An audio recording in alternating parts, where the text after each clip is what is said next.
नमस्कार दोस्तों,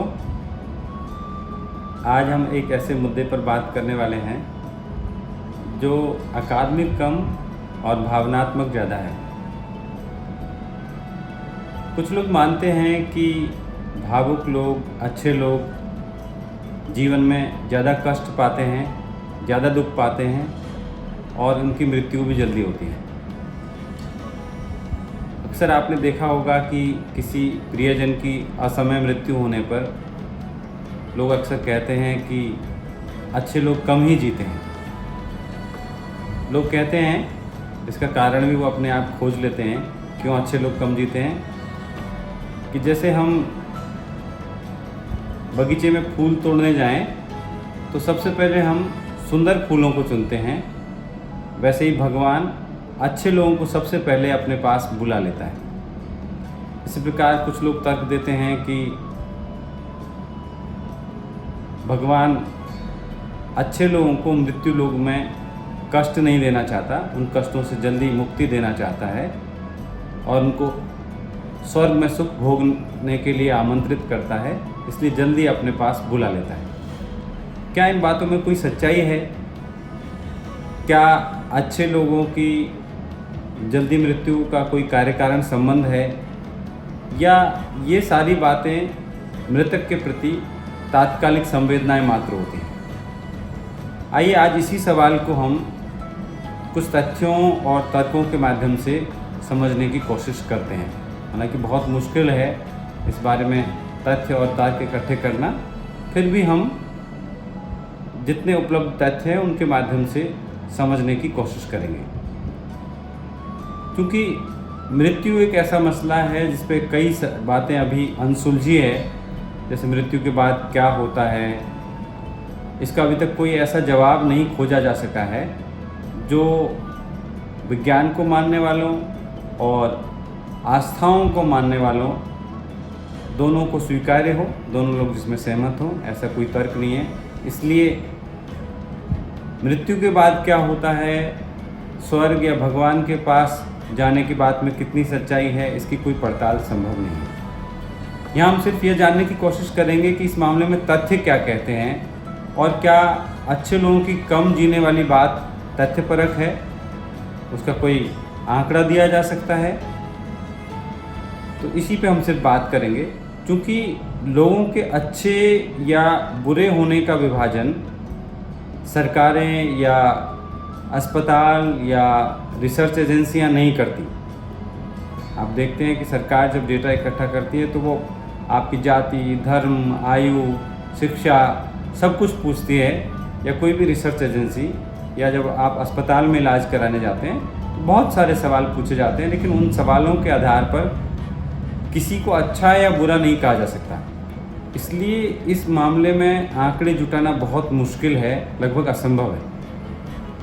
तथ्यों के आधार पर हम ज़्यादा से ज़्यादा ये बात पता कर सकते हैं कि जेलों में बंद अपराधियों की औसत आयु कितनी है, या क्योंकि जिनको हम बुरा मानते हैं, अपराधी है, जाहिर सी बात है उन्होंने कुछ बुरा कार्य किया होगा, कुछ गलत कार्य किया होगा जिसकी वजह से वो जेलों में बंद हैं, उनकी औसत आयु जान सकते हैं। या फिर हम जिनको अच्छा मानते हैं, मान लीजिए साधु संत हैं या और कोई सत्पुरुष हैं या कोई पेशे विशेष के लोग हैं, उनको हम अच्छा मान सकते हैं। उनकी आयु के बारे में अध्ययन कर सकते हैं कि अच्छा फला पेशे के लोग कितना जीते हैं। लेकिन इस बारे में भी पर्याप्त अध्ययन नहीं हुए, तो ये प्रश्न लगातार हमारे सामने जटिल होता जा रहा है। फिर एक चुनौती ये है कि अगर हम पेशे के आधार पर किसी को अच्छा या बुरा कहेंगे तो उसमें भी सर्व स्वीकार्यता नहीं होगी, क्योंकि कोई पेशा अच्छा है या बुरा है ये हमारी निजी राय हो सकती है।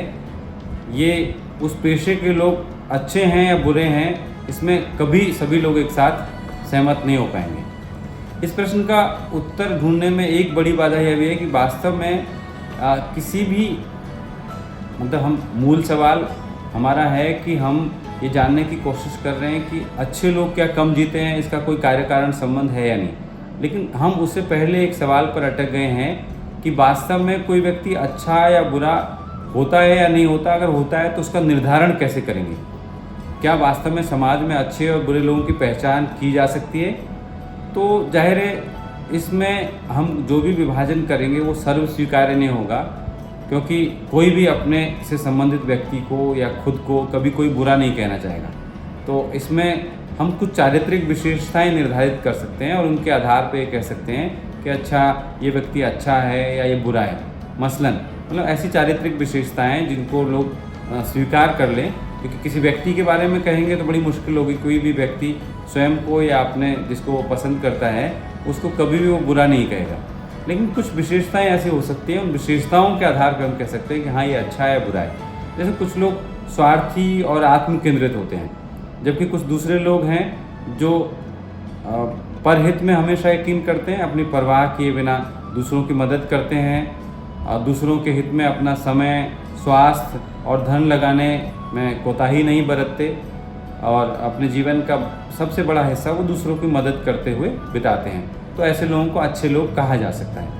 इस तरह से कुछ लोग होते हैं जो अपने मन, वचन और कर्म से कभी किसी का दिल नहीं दुखाते।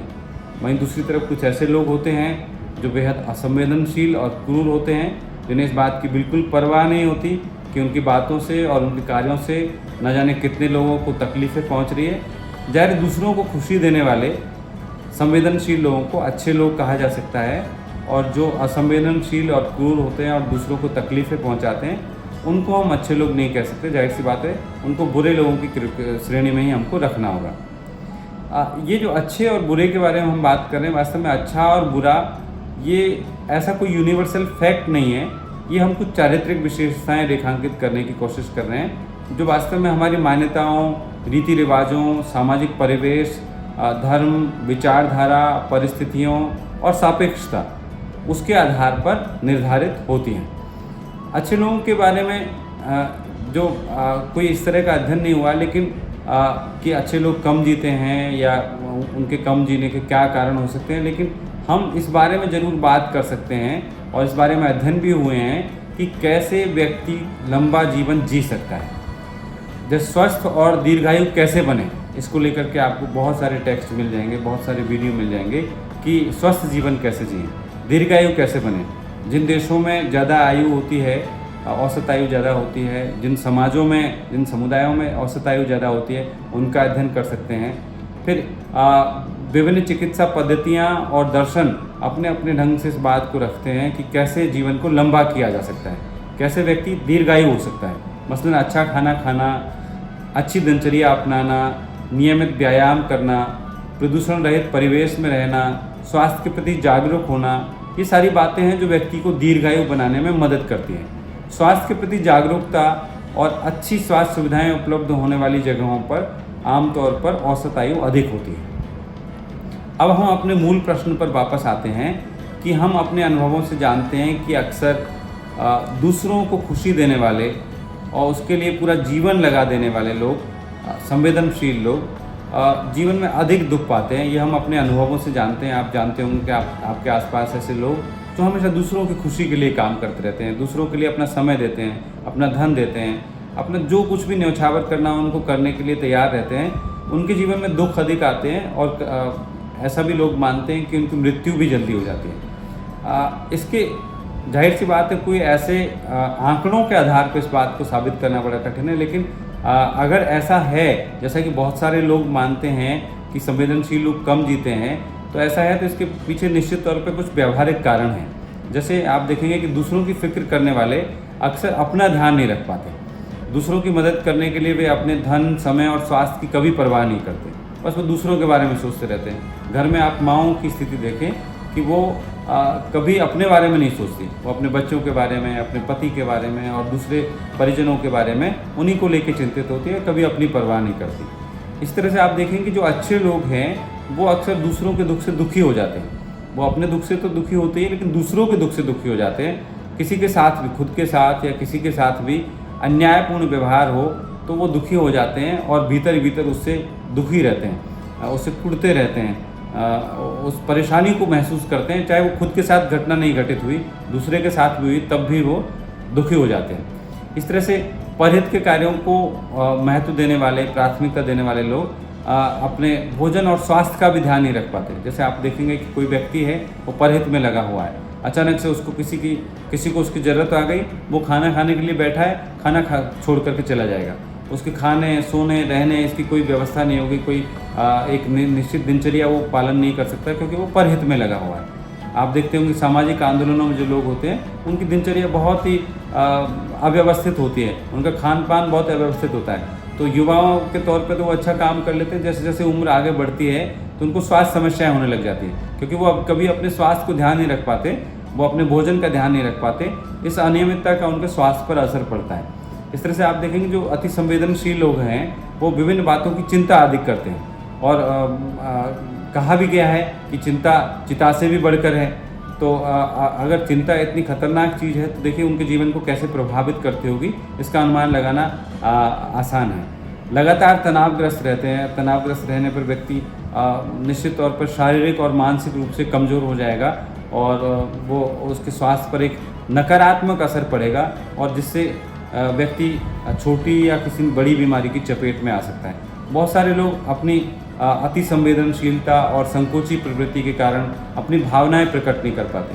अगर वो खुश हैं तो खुशी व्यक्त नहीं कर पाते, दुखी हैं तो दुख व्यक्त नहीं कर पाते, अगर उनको कोई तनाव है वो भी शेयर नहीं कर पाते, उनको गुस्सा आ रहा है वो भी प्रकट नहीं कर पाते। और मेडिकल साइंस इस बात को मानता है, ये इस बात को मेडिकल साइंस के उदाहरण के साथ में, उनके विश्लेषण के साथ में कह सकते हैं। मेडिकल साइंस इस बात को मानता है कि लगातार अपनी भावनाओं और संवेदनाओं का दमन करने से व्यक्ति का इम्यून सिस्टम यानी उसकी प्रतिरक्षा प्रणाली उसको बहुत नुकसान पहुंचता है। इसलिए आप कह सकते हैं कि ऐसे लोगों को दुख अधिक आते हैं और बीमारियां भी जल्दी घेर लेती है। इस तरह से ऐसे जो अच्छे लोग हैं वे अपने घर, ऑफिस और रिश्तेदारी में सीधे, सरल और संकोची होने की वजह से वो अपनी भावनाओं को और सपनों को व्यक्त नहीं कर पाते, उनका लगातार दमन होता है। अगर वो व्यक्त भी करते हैं तो उनकी बातें नहीं मानी जाती, क्योंकि वो उसके लिए कोई तिकड़म करना नहीं जानते, षड्यंत्र रचना नहीं जानते। तो वो सरलता से अपनी बात कहें भी तो उनकी बात नहीं सुनी जाती। इसका उनके स्वास्थ्य पर विपरीत असर पड़ता है। अच्छे व्यक्ति जीवन को कभी नफ़ा नुकसान की दृष्टि से नहीं देखते, वे हमेशा दूसरों के हित के बारे में सोचते रहते हैं। देखिए, जो व्यक्ति जीवन को नफ़ा नुकसान की दृष्टि से देखता है वो हर फैसला सोच समझ करके करता है। वो एक कदम भी चलता है तो सोच समझ करके, इससे उसको स्वास्थ्य पर क्या असर पड़ेगा, उसको कितना आर्थिक लाभ होगा, उसको भविष्य का में इसका क्या असर पड़ने वाला है, ये सारी चीज़ें नाप तोल करके कई लोग चलते हैं। लेकिन कुछ लोग होते हैं जो नफ़ा नुकसान की दृष्टि से जीवन को नहीं देखते। वो दूसरों को खुशियाँ बांटने के लिए, दूसरों का हित करने के लिए, दूसरों को प्यार बांटने के लिए जीते हैं। और वो पास्ट की इस पंक्ति में यकीन करते हैं जो पास्ट कहते हैं कि प्यार करना और जीना उन्हें कभी ना आएगा जिन्हें ज़िंदगी ने बनिए बना दिया है। उनका यह रवैया उनके शरीर और स्वास्थ्य पर भी लागू होता है, और निश्चित तौर पर जब ये शरीर और स्वास्थ्य पर लागू होगा तो इसका एक विपरीत असर शरीर और स्वास्थ्य पर होगा, और वे अपने शरीर की लगातार उपेक्षा करते रहते हैं, जिसकी वजह से वो दुखों का और बीमारियों का शिकार होते हैं। दूसरों के प्रति अपनी संवेदनशीलता की वजह से अच्छे लोग लगातार अपनी उपेक्षा करते हैं और स्वास्थ्य की भी उपेक्षा करते हैं, और ऐसा देखा गया है कि अक्सर वो असमय मृत्यु के शिकार हो जाते हैं, असमय उनको मृत्यु को प्राप्त करते हैं। तो ये कुछ कारण है जो हमने एक कार्य कारण संबंध की दृष्टि से सवाल को समझने की कोशिश की कि वास्तव में अच्छे लोग क्या कम जीते हैं और अच्छे लोगों के कम जीने के कार्य कारण संबंध क्या हो सकते हैं। तो इन कुछ कारणों को हमने पहचानने की कोशिश की। आखिर में इस बात को समझते हैं कि अच्छे लोगों के अंदर ये अच्छाई आती कहाँ से है। तो अच्छे लोगों के अंदर अच्छाई कई बार अपने परिवार से आती है, कई बार अपने परिवेश से आती है, कई बार उनकी अपनी मानसिक बनावट। एक परिवार में भी कई भिन्न भिन्न किस्म के लोग होते हैं, तो उसकी व्यक्ति की एक मानसिक बनावट होती है जो उसको ये कहती है कि मुझे ये काम करना है, ये काम परहित में है, ये स्वहित में है, इसका वो फैसला कर लेता है और वो परहित के कामों को तवज्जो देता है। उस मानसिक बनावट के से भी उसके अंदर अच्छाई आती है। कई इलाकों के लोगों के अंदर भी संवेदनशीलता अधिक होती है और कई जगहों पर कम होती है। ऐसा साहित्य में भी कहा गया है और साइंटिफिकली भी माना गया है कि कुछ इलाकों में ज़्यादा लोग संवेदनशील होते हैं, उनमें संवेदनशीलता का स्तर ज़्यादा होता है, वो भावुक ज़्यादा होते हैं और वो दूसरों की मदद करने में ज़्यादा यकीन करते हैं। वहीं दूसरी तरफ कुछ ऐसी जगहें भी हो सकती है जहाँ पे आपराधिक प्रवृत्ति अधिक होती है, असंवेदनशीलता का माहौल होता है। ये परिवेश जनित है, इसमें व्यक्ति का खुद का कम योगदान है। एक परिवेश होता है, एक क्राइम का माहौल है, एक अपराध का माहौल है और एक संवेदनशीलता और भावुकता का माहौल है।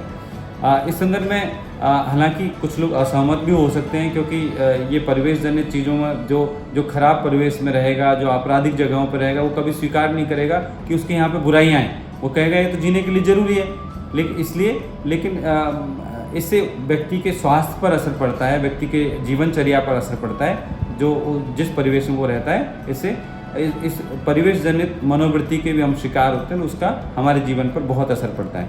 निष्कर्ष से यही कहा जा सकता है कि अच्छे लोगों के कम जीने के पीछे कुछ बातें संयोग मात्र है और कुछ बातें उसके कार्य कारण संबंध के तौर पे हमने जो रेखांकित की, दोनों ही कारण हैं। कुछ तो संयोग होते हैं कि संयोग से किसी को कोई बड़ी बीमारी हो गई अचानक से, जिसका कोई परिवेश जनित या उसके अच्छे होने की वजह नहीं है, बल्कि उसका कोई ऐसा कारण हो सकता है कि उसने कोई दूषित चीज़ का इस्तेमाल कर लिया हो, उसने कोई केमिकल का इस्तेमाल कर लिया हो, उसको एक्सपोजर हो गया हो। तो कुछ संयोग मात्र होते हैं। कुछ होते हैं कि व्यक्ति के अपने व्यवहार में होता है, जो दूसरों की मदद करना, परहित करना, संवेदनशील होना, भावुक होना, जिसकी वजह से वो बीमारियों की चपेट में आते हैं या किसी वजह से असमय मृत्यु का शिकार होते हैं। तो इसमें हम यही कहना चाहेंगे कि अच्छे लोगों को चाहिए कि वे अपने प्यार करने वालों के लिए, क्योंकि उनको भी बहुत लोग प्यार करते हैं, जो दूसरों का हित करते हैं, दूसरों की मदद करते हैं, जाहिर सी बात है उनको बहुत लोग प्यार करते हैं। तो वो अपने प्यार करने वालों के लिए उनके हित में उनको भी ध्यान में रख करके दूसरों का भला करने के साथ साथ अपना भी ध्यान रखें, अपने स्वास्थ्य का ख्याल रखें, जिससे वो अधिक लोगों की अधिक समय तक मदद कर सके, अधिक लोगों को प्यार बांट सके। इसी के साथ आज की इस बातचीत को हम यहीं विराम देते हैं। आपको ये वीडियो कैसा लगा? आप इन विचारों से सहमत हैं या नहीं? क्या आप मानते हैं कि अच्छे लोग कम जीते हैं या आप नहीं मानते हैं? ये सारी बातें कमेंट के माध्यम से हमें ज़रूर बताएं और वीडियो को लाइक और शेयर करें और हमारा चैनल सब्सक्राइब करना ना भूलें। धन्यवाद।